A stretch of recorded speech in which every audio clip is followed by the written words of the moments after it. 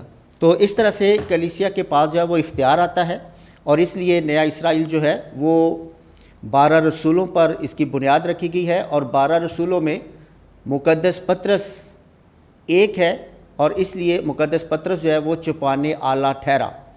اور چھپانے آلہ ہوتے ہوئے جب کوئی بدعت یا بدعتی گروہ جو ہے وہ کلیسیا کی تعلیم جو ہے اسے بگاڑ کر پیش کرتا ہے، تو پھر کلیسیا جو ہے وہ اپنے اختیار سے ان بدعتوں کو رد کرتی ہے۔ تو اس طرح سے ہم دیکھتے ہیں کہ رسولوں کے اعمال میں پہلی مجلس جو ہے وہ ہوتی ہے، رسولوں کے اعمال اس کے 15 باب میں، جب ایک بدعت آتی ہے ختنے کے حوالے سے اور مختلف جو مکروہات ہیں ان کے حوالے سے بدعت سامنے آتی ہے، تو پھر اس بدعت کا فیصلہ کرنے کے لیے پہلی مجلس جو ہے وہ بلائی جاتی ہے، جو یروشلم میں ہوتی ہے۔ اور اس طرح سے یہ سارے کا سارا اختیار جو ہے اسی سے کلیسیا آج نجات کو رواں دواں رکھے ہوئے ہے، اور اس نجات کو پیش کرنے کے لیے کلیسیا جو ہے وہ ہماری نجات کے لیے، روح کی فراوانی کے لیے، روح کی تازگی کے لیے اور روح کے تجربات کرنے کے لیے، خدا کی قربت کے لیے جو ہے وہ 7 ساکرامنٹ مقرر کرتی ہے۔ اور آج ہم 7 ساکرامنٹ جو ہے وہ اس پر تھوڑی سی بات چیت کریں گے۔ 7 عدد جو ہے یہ بائبل مقدس میں کاملیت کا عدد ہے، اور اگر ہم 7 کے عدد کو ساکرامنٹ کی صورت میں دیکھیں تو یہ خاص عدد کاملیت کا عدد ہے، کیونکہ کہتے ہیں کہ جیسے ہمارا ایمان ہے، ہم پاک تثلیث پر ایمان رکھتے ہیں، ایک خدا میں 3 شخص ہیں، یعنی باپ اور بیٹا اور روح القدس، اور یہ انسان جو ہے اس کے اندر بنیادی طور پر 4 عناصر پائے جاتے ہیں، یعنی آگ، ہوا، مٹی اور پانی۔ یہ 4 چیزیں، 4 عناصر جو ہے وہ انسان میں پائے جاتے ہیں، اور ہم پاک تثلیث پر ایمان رکھتے ہیں۔ تو اس طرح سے یہ ہے خدا اور انسان کا میل ملاپ ساکرامنٹ میں ہوتا ہے، کامل میل ملاپ، کامل صورت میں ہم جو ہے وہ ساکرامنٹ میں اپنے خداوند خدا کو ملتے ہیں۔ ہم ساکرامنٹ کی بہت ساری پیچیدہ تعلیم میں نہیں جائیں گے، آسان لفظوں میں ساکرامنٹ جو ہے وہ خدا کے پیار کا ظاہری نشان ہے، ساکرامنٹ جو ہے وہ خدا کے فضل کا نشان ہے۔ تو ساکرامنٹ جو ہے اس کی روح یہ ہے کہ ساکرامنٹ جو ہے اس کے اندر ایک ایسا لمحہ آتا ہے جس میں خداوند خدا شخصی طور پر انسان کو برکت دیتا ہے، انسان کو فضل دیتا ہے۔ تو یہی جو لمحہ ہے وہ ساکرامنٹ کو ساکرامنٹ بناتا ہے، اور ساکرامنٹ جو ہے اس کو شخصی فضل کا باعث بناتا ہے۔ تو اس لیے ہم جو ہیں وہ 7 ساکرامنٹ میں پہلا ساکرامنٹ جو ہے وہ بپتسمہ، اس کے حوالے سے کیونکہ بہت سے خیالات ہیں، بہت سی باتیں ہیں، تو ہم بپتسمہ کے حوالے سے جو ہے وہ آج سیکھیں گے کہ بپتسمہ کیا ہے۔ کیونکہ بائبل میں ہم دیکھتے ہیں اور عام گھروں میں ہم دیکھتے ہیں کہ لوگ بپتسمہ کو مختلف طرح سے دیکھتے ہیں۔ کوئی کہتا ہے یسوع کے نام کا بپتسمہ، کوئی کہتا ہے روح کا بپتسمہ، کوئی کہتا ہے آگ کا بپتسمہ، کوئی کہتا ہے پانی کا بپتسمہ، کوئی کہتا ہے کہ نئی زندگی کا بپتسمہ۔ تو اس لیے ہم بہت دفعہ کنفیوز ہوتے ہیں، کیا اتنے سارے بپتسمے ہیں؟ کیا اتنے ہمیں بپتسمے لینے ہیں؟ تو بپتسمے جو ہیں وہ اتنے نہیں ہیں، یہ بپتسمے کی ہی مختلف شکل ہے، ایک ہی بپتسمے کی، جس کی وضاحت جو ہے، پوری تفصیل جو ہے وہ ہم متی رسول کی انجیل اس کے 28ویں باب میں دیکھتے ہیں، جہاں خداوند یسوع مسیح حکم دیتا ہے کہ ساری دنیا میں جاؤ، انجیل کی منادی کرو، اور جو ایمان لائے اسے باپ اور بیٹا اور روح القدس کے نام سے بپتسمہ دو۔ یعنی کہ اس سے پہلے ہم نے جو ذکر کیا ہے، اسی بپتسمے کی مختلف شکلیں ہیں، چھوٹے چھوٹے نشانات ہیں، لیکن بپتسمہ ایک ہی ہے، اور وہ مکمل صورت جو ہے وہ متی رسول سے پیش کرتا ہے۔ بپتسمے میں اور بہت سارے سوالات ہیں، کیونکہ بہت سے لوگ جو ہیں وہ سوال کرتے ہیں کہ دیکھو جی، چھوٹا بچہ جو ہے وہ تو گناہ نہیں کرتا، تو اس لیے یوحنا جو ہے وہ بپتسمے کی بات کرتا ہے، تو اس لیے اس کو ہمیشہ وہ یوحنا کے بپتسمے سے ملاتے ہیں۔ لیکن ہم اس پر بھی غور و خوض کریں گے کہ یوحنا کا بپتسمہ اور مسیحی بپتسمہ جو ہم لیتے ہیں باپ اور بیٹا، کیا ایک ہی ہے؟ کیا دونوں کا ماخذ ایک ہی ہے؟ کیا دونوں کی جو دعوت دی گئی ہے اس کے نکات ایک ہی ہیں؟ کیا دونوں کا فارمولہ ایک ہی ہے؟ تو اس کو جب ہمیں سمجھ آئے گی تو پھر ہمیں سمجھ آئے گی کہ یوحنا کا بپتسمہ اور مسیحی بپتسمہ جو ہے وہ کیا ہے اور اس میں فرق کیا ہے۔ یوحنا کا جو بپتسمہ ہے اس کی بنیادی دعوت جو ہے وہ گناہ کے سبب سے، اختیاری گناہ کے سبب سے ہوتی ہے، کیونکہ یوحنا نے کہا کہ توبہ کرو۔ توبہ کس سے کرو؟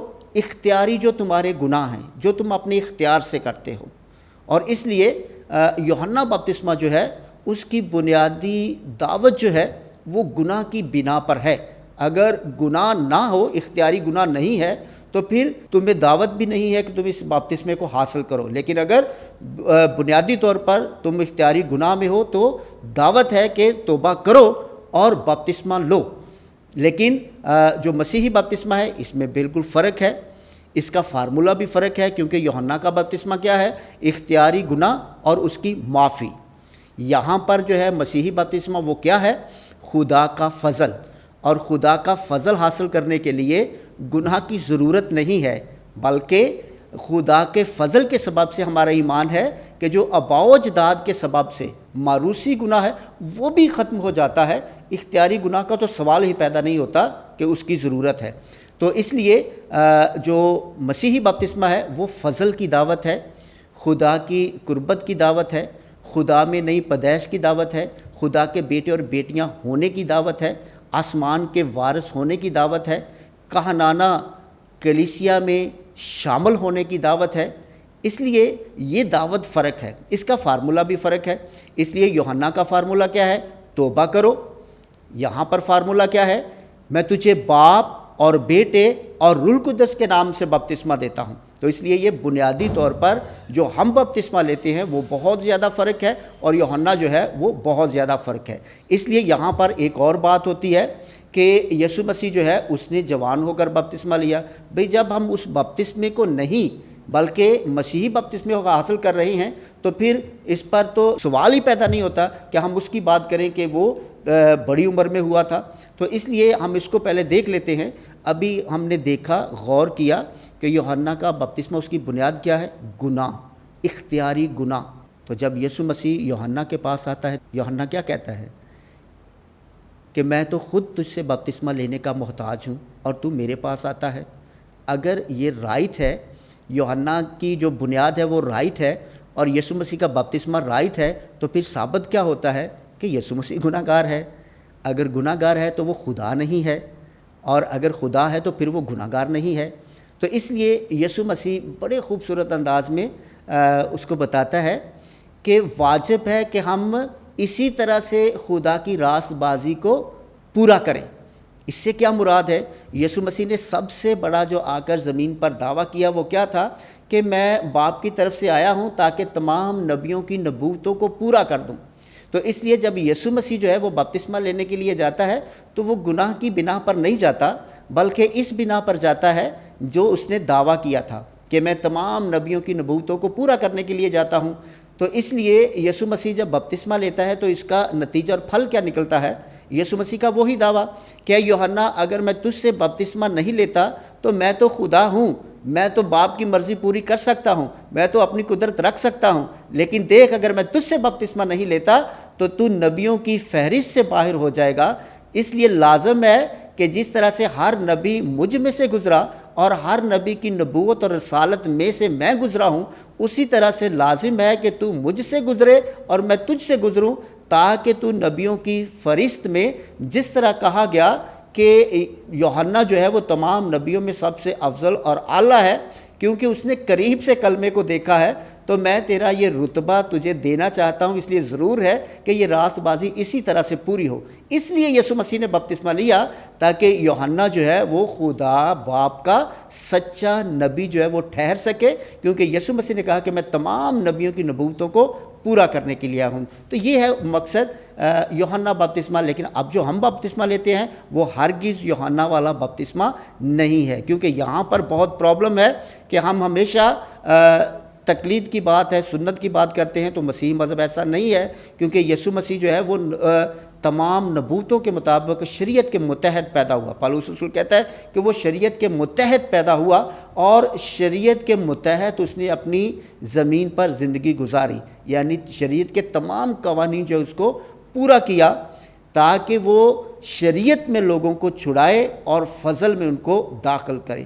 تو اس لیے جب ہم یہ بات کرتے ہیں کہ یسوع مسیح نے بپتسمہ لیا تو ہمیں بپتسمہ، پھر دیکھیں ذرا یسوع مسیح کی ساری زندگی، یسوع مسیح کے ختنے ہوئے، یسوع مسیح کو ہیکل میں نظر کیا گیا، یسوع مسیح جو ہے وہ نبوتوں کے مطابق غیر اقوام کے حوالے کیا گیا، اس نے دکھ اٹھائے، اور پھر یسوع مسیح جو وہ صلیب پر قربان ہوتا ہے۔ تو اس لیے ہم یہ نہیں کر سکتے، تو اس لیے ہم پر لازم ہے کہ ہم یسوع مسیح کی تقلید کرتے ہوئے کہ اس نے نجات کا کام ہمیں دیا، اس نے ہمیں اپنا بیٹا اور بیٹی بنایا بپتسمے کے وسیلے سے، اس لیے ہم اس کی مرضی کو پورا کر کے اس کے نام کو جلال دیں۔ تو اس لیے یہ سب کچھ ہمیں حاصل ہوتا ہے بپتسمہ کے ساکرامنٹ میں۔ ایک اور سوال ہے بپتسمہ کے حوالے سے کہ وہ کہتے ہیں کہ چھوٹے بچے جو ہیں ان کو بپتسمہ کیوں دیا جاتا ہے؟ اس پر ہم بائبل کی روح جو ہے اس کی سچائی کو پہچانتے ہیں۔ خدا کا شکر ہو کہ خدا نے بائبل مقدس کی روح سے ماں باپ جو ہیں ان کو اولاد کے لیے نائب کے طور پر مقرر کیا، اپنا نائب بنایا کہ یہ زندگی میں نے تجھے دی ہے، اور دیکھ یہ زندگی میں نے تیرے ہاتھوں میں دی ہے، اس لیے میں تجھے برکت دوں گا تاکہ تو اس کی زندگی کو پروان چڑھائے۔ تو اس لیے ہم اس کی زندگی کو پروان چڑھانے کے لیے ہر طرح سے بچے کی فکر کرتے ہیں۔ بچے کو کس وقت دودھ کی ضرورت ہے، بچے کو کس وقت دوائی کی ضرورت ہے، بچے کو کس وقت نہلانے کی ضرورت ہے، بچے کو کس وقت جو ہے وہ کپڑے پہنانے کی ضرورت ہے، بچے کو کون سی خوراک کس وقت دی جائے، یہ ساری کی ساری ذمہ داری والدین پر ہے۔ خدا کا شکر ہو کہ ہمارے والدین اچھے طریقے سے یہ ذمہ داری نبھاتے ہیں، لیکن یہ ساری کی ساری ذمہ داری کا جو تعلق ہے وہ انسانی زندگی کے ایک پہلو سے ہے، یعنی وہ پہلو ہے ہمارا جسم، ہمارے جسم سے اس کا تعلق ہے۔ اگر یہ ساری چیزیں اچھے طریقے سے نہ ہوں تو ہمارا جسم بیمار ہو جائے گا۔ تو اب سوچنے کی بات ہے کہ جب جسم کے اعتبار سے خدا نے ہمیں اتنا بڑا اختیار دیا کہ ہم اپنی عقل اور سمجھ کے مطابق اپنے بچوں کی زندگی کو پروان چڑھائیں، تو ذرا سوچیں جو روحانی باپ ہے، روحانی طور پر کیا اس نے ہمیں اختیار نہیں دیا کہ ہم روحانی طور پر بھی اپنے بچوں کی نشو نما کریں؟ اور روحانی طور پر جو نشو نما کرنے کا پہلا قدم ہے وہ بپتسمہ ہے، کیونکہ بپتسمہ میں ہمارا بیٹا جو ہے وہ خدا کا بیٹا، آسمان کا وارث، اور اسے پاک کرنے والا فضل ملتا ہے۔ اس کے معروسی گناہ ختم ہو جاتے ہیں اور پاک کرنے والا فضل ملتا ہے، اور جیسے جیسے وہ روحانی طور پر پروان چڑھتا ہے اسی فضل اور روح کے سبب سے بچہ روحانی طور پر بھی پروان چڑھتا ہے۔ بچے کے حوالے سے جو ہے وہ ایک اور بات سیکھتے ہیں کہ دنیا میں چھوٹے بڑے ممالک، ان کا آئین، ان کا منشور اگر دیکھا جائے تو کوئی ایسا ملک نہیں ہے کہ اگر کوئی ایک دن کا بچہ ہو اور کوئی اسے قتل کر دے تو ہر جگہ جو ہے دفعہ 302 ہی لگتی ہے۔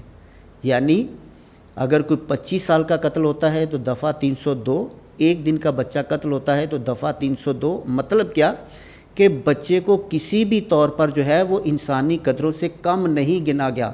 اس معاشرے میں عقل اور منطق کے مطابق بچے کو جو ہے وہ مکمل انسان ہونے کا رتبہ حاصل ہے۔ تو اس لیے ذرا ایک بار پھر سوچنے کی یہاں ضرورت ہے کہ جس نے انسان کو اپنی شکل و صورت پر بنایا، کیا روحانی طور پر بچے کو وہ مکمل انسان قبول نہیں کرتا؟ ایک دن کے بچے کو وہ مکمل نہیں مانتا، ایک دن کے بچے کو وہ مکمل حیثیت حاصل نہیں ہے، بلکہ میں یہ سمجھتا ہوں کہ انسانی عقل اور سوچ اور منطق سے زیادہ بچے کو جو ہے وہ خدا کے حضور برگزیدگی حاصل ہے اور اس کی محبت کی قربت حاصل ہے۔ اس لیے ہم پر لازم ہے کہ ہم جتنی جلد ہو سکے اس فضل میں اپنے بچوں کو شامل کرتے ہوئے خدا کے بیٹے اور بیٹیاں ہونے کا ان کو حق بخشیں، اور جلد سے جلد اس خدا کے پاک روح کی پاکیزگی جو ہے اپنے بچوں کو دیں۔ بپتسمے کے حوالے سے ہی ہم ایک دو اور نکات جو ہیں اس پر غور و خوض کرتے ہیں کہ بپتسمہ جو ہے وہ خدا کے بیٹے اور بیٹیاں اور آسمان کی میراث ہے، کہ جیسے ایک بچہ ہمارے خاندان میں پیدا ہوتا ہے تو وہ ماں باپ کی تمام میراث کا وارث ہے۔ اگر ہماری کوئی پراپرٹی ہے، اگر ہماری کوئی جائیداد ہے تو وہ اس کی میراث کا وارث ہے۔ لیکن بپتسمہ کے سبب بچہ خدا کا بیٹا بنتا ہے، بیٹی بنتی ہے، تو اس لیے وہ آسمان کا وارث ہے، وہ خدا کی میراث کا وارث ہے۔ اور خدا کی میراث کیا ہے؟ اس کا جاہ و جلال اور ہمیشہ کی زندگی۔ اس لیے بپتسمہ جو ہے وہ بنیادی ساکرامنٹ ہے، اور یہ ساکرامنٹ جو ہے وہ مہر شدہ ساکرامنٹ ہے، یعنی جس پر مہر لگتی ہے، جس کی مہر ہوتی ہے وہ اس کی ملکیت ہوتا ہے، جس کی مہر لگتی ہے اس کا اس پر اختیار ہوتا ہے۔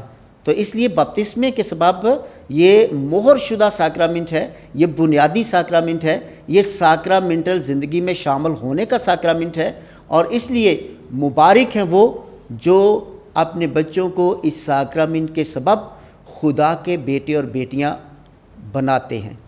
آئے میرے عزیزو، ہم جو ہے وہ دوسرے ساکرامنٹ کی طرف چلتے ہیں۔ دوسرا ساکرامنٹ ہے استقام کا ساکرامنٹ۔ تمام ساکرامنٹ جو ہیں وہ اصل میں تمام ساکرامنٹ جو ہیں وہ معجزات کے واقعات ہیں۔ ہم معجزے کی بات کرتے ہیں تو تمام ساکرامنٹ جو وہ معجزات کے واقعات ہیں۔ اس جب ساکرامنٹ ہو رہا ہو معجزہ ہوتا ہے۔ معجزہ کیا ہوتا ہے؟ خدا کی الہی موجودگی اور شخصی برکت، اور نہ صرف ہم اس معجزے کو دیکھتے ہیں بلکہ ساکرامنٹ کے لمحہ ہم اس معجزے کے اندر شامل ہوتے ہیں اور اس معجزے کا تجربہ کرتے ہیں۔ تو اس لیے استقام کا ساکرامنٹ، دوسرا ساکرامنٹ جو ہے وہ انتہائی امیدواروں کے لیے، ہم سب کے لیے، مسیحی امت کے لیے اہمیت کا حامل ہے، اور یہ ساکرامنٹ جو ہے وہ بشپ صاحب جو ہیں وہ براہ راست دیتے ہیں۔ اگر ضرورت ہو تو بشپ صاحب کسی کاہن کو اختیار دے سکتے ہیں ضرورت کے مطابق، لیکن یہ ساکرامنٹ جو ہے وہ بشپ صاحب براہ راست جو ہیں وہ امیدوار اور عام مومنین کو دیتے ہیں۔ اس کا بہت بڑا جو ہے وہ یہ بھی فائدہ ہوتا ہے کہ ہر شخص جو ہے وہ اپنی چوپان اعلیٰ سے مل سکتا ہے، اس کو دیکھ سکتا ہے اور اپنی محبت کا اظہار کر سکتا ہے، اور اس کا فی برکت جو ہے وہ حاصل کر سکتا ہے۔ تو اس لیے یہ ساکرامنٹ جو ہے وہ بشپ صاحب ہی دیتے ہیں، اور اس کا فائدہ یہ ہوتا ہے کہ ہر مسیحی مومن اس ساکرامنٹ کے سبب سے اپنی چوپان اعلیٰ جو ہے اس سے مل سکتا ہے۔ ہم جو ہیں وہ تیسرے ساکرامنٹ کی طرف جائیں گے۔ تیسرا ساکرامنٹ جو ہے اس کو ہم کہتے ہیں اعتراف یا گناہوں کی معافی یا بحالی کا ساکرامنٹ۔ تو اس طرح سے جو ساتوں کے ساتوں ساکرامنٹ ہے یہ ہماری عام زندگی جو ہے اس سے گہرا رشتہ رکھتے ہیں، اس کی ترتیب سے رشتہ رکھتے ہیں۔ جیسا بچہ ہمارے گھر میں پیدا ہوا، جب بالغ ہوا تو یہ ماں باپ کے لیے سب سے بڑی خوشخبری ہوئی، اور اس لیے بپتسمہ ہوا تو استقام ہوا۔ استقام خوشی اور شادمانی ہے کہ چوپان اعلیٰ خود جو ہے وہ بچے کو اس روح کی معموری اور ایمان کی مضبوطی کے ساکرامنٹ جو ہے اس میں خود جو ہے اس کو یہ ساکرامنٹ دیتے ہیں اور خوشی مناتے ہیں، کیونکہ اب یہ ایمان کی گواہی دینے کے قابل ہے۔ لیکن ہماری زندگی میں روز روز جو ہے وہ ہماری زندگی کو ضرورت ہوتی ہے، کیونکہ جب تک ہم اس زمین پر ہیں ہم کمزور ہیں، ہم سے گناہ ہوتا ہے، اور گناہ ایسا داغ اور دھبا ہے جو پریشانی اور پشیمانی میں انسان کو مردہ کر دیتا ہے، بیمار کر دیتا ہے، روح میں بیمار ہو جاتے ہیں ہم۔ تو اس لیے کلیسیا ہمارے لیے اس ساکرامنٹ کو مقرر کرتی ہے، جیسے کہ بائبل مقدس میں لکھا ہے کہ اس نے ان پر پھونکا اور کہا کہ تم روح القدس لو، جن کے گناہ تم معاف کرو گے ان کے معاف کیے گئے ہیں، اور جن کے گناہ تم قائم رکھو گے ان کے قائم رکھے گئے ہیں۔ اور ہم نے دیکھا بہت دفعہ کہ جب یسوع مسیح نے گناہوں کو معاف کیا، اور فقی اور فریسی لوگ جو ہیں وہ اعتراض کرتے ہیں اور کہتے ہیں کہ یہ تو صرف خدا کو اختیار ہے، اس لیے کوئی انسان کیسے گناہ معاف کر سکتا ہے؟ اور یسوع مسیح نے کہا اس لیے کہ تم جانو کہ ابن انسان جو ہے اس کو اختیار ہے کہ وہ گناہ معاف کرے۔ اور کلیسیا کی ابتدا میں ہم نے دیکھا کہ یہ مکمل اختیار جو ہے وہ خداوند یسوع مسیح نے اپنے رسولوں کو دیا، اور اسی اختیار کے سبب سے آج بھی گناہوں کی معافی یا بحالی کا ساکرامنٹ جو ہے وہ مومنین کے لیے مقرر کیا گیا ہے، اس لیے تاکہ انسان ایک بار پھر جیسے جسمانی طور پر بیمار ہوتا ہے تو اسے میڈیسن کی ضرورت ہوتی ہے، میڈیسن لیتا ہے، اس کا جسم بحال ہو جاتا ہے، تو روحانی طور پر بھی گناہ جو ہے وہ انسان کی زندگی کو بیمار کر دیتا ہے۔ تو اس لیے جب ہم یہ ساکرامنٹ حاصل کرتے ہیں تو ایک بار پھر ہم روح میں تر و تازہ ہوتے ہیں، اپنے گناہوں سے رہائی پاتے ہیں، اور پھر روحانی طور پر اپنی زندگی کو بحال کرتے ہیں۔ اس لیے بہت دفعہ یہ سوال ہوتا ہے، وہی سوال جو یسوع مسیح سے ہوا۔ تو اس لیے میں نے آپ کو بتایا کہ ہم نے سیکھا شروع میں کہ ساکرامنٹ کی خصوصیت کیا ہے، خداوند خدا کا حقیقی طور پر موجود ہونا اور شخصی طور پر برکت دینا۔ تو اس لیے فادر صاحب جو ہیں وہ نشان ہوتے ہیں، بلکہ ایک مقدس ہے، وہ اس طرح سے اس کی تشریح کرتا ہے، کہتا ہے کہ دیکھو درو دیواروں کو کہ جو پینٹ ہوا ہے یہ کس نے کیا تھا؟ کسی نے کہا کہ انسانوں نے، تو اصل میں یہ پینٹ کس نے کیا تھا؟ برش نے۔ لیکن برش جو ہے وہ اپنے ہم سے پینٹ نہیں کر سکتا جب تک اس کے پیچھے قوت اور طاقت نہ ہو۔ تو وہ قوت جو طاقت ہے اصل میں وہی پینٹ کرتی ہے۔ تو یہاں پر جو ہے جب کاہن ہمارے گناہ معاف کر رہا ہوتا ہے تو بالکل سیم اسی طرح سے ہے۔ گناہوں کو معاف کرنے والی قوت اور قدرت اور اختیار جو ہے وہ خود خداوند یسوع مسیح ہے، لیکن وہ کاہن کے ذریعے، کاہن کے سبب ہمارے گناہوں کو معاف کرتا ہے۔ اور جب گناہ معاف ہو جاتے ہیں تو پھر ہم روح میں تر و تازہ اور توانا ہو جاتے ہیں۔ میرے عزیزو، آج کا جو ہمارا یہ پہلا حصہ ہے اس کو ہم یہیں پر ختم کرتے ہیں، اور دوسرا حصہ جو ہم یہیں سے شروع کریں گے تاکہ یہ سلسلہ ہمارا جو ہے وہ جاری و ساری رہے۔ میں آپ سب کا بہت شکر گزار ہوں اور چاہتا ہوں کہ آپ جتنا زیادہ کمنٹس کرتے ہیں یا اس کو لائک کرتے ہیں، اپنے مشورہ جات دیتے ہیں، تو ہم اس پروگرام کو اور زیادہ آپ کے ذریعے سے خوبصورت اور اس کو پر اثر بنا سکتے ہیں۔ میں آپ سب کا بہت شکر گزار ہوں اور گزارش کرتا ہوں کہ اپنے اچھے مشورہ جات سے ہمیں نوازیں۔ خداوند آپ کو بہت برکت دے۔